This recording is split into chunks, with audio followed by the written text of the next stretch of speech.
Meantime, lenders have decided to close the deal with Binani Cement for the sale of Binani Cement for around $1 billion. This despite Ultratech's revised bid. Neha Bothra, who broke the story earlier, now joins in with more details. Neha, why didn't the lenders consider Ultratech's revised bid? You heard it first on ET Now, and now it's official. We did tell you on Feb 27 that Dalmia Bharat has emerged as the highest bidder for buying the assets of Binani Cement. Remember, these are prized assets with capacity of about 6.25 million tons per annum, with units in Rajasthan, giving access to key markets not just in Western India but also Central India. As far as the bids are confirmed, do remember we did tell you that Dalmia Bharat and Ultratech Cement were neck to neck.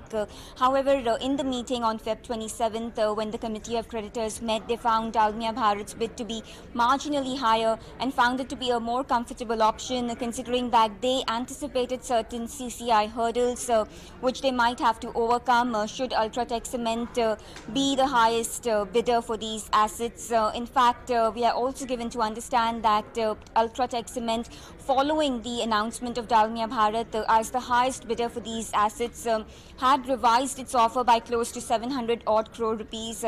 However, sources say that lenders did not accept the revised offer, considering that the process was closed, and they felt this would be against the spirit of the process to allow the second highest bidder to revise its offer, and felt the process could then turn out to be never ending. Do remember they have a stipulated timeline by which they have to wrap up the sale of Binani Cement, which is undergoing IBC proceedings at NCLT following a referral to the court by a plea filed by Bank of Baroda last year.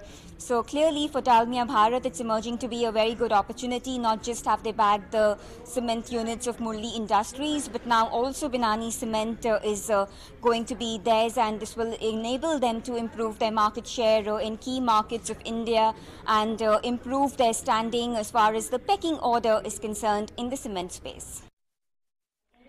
Thanks very much for that, Neha.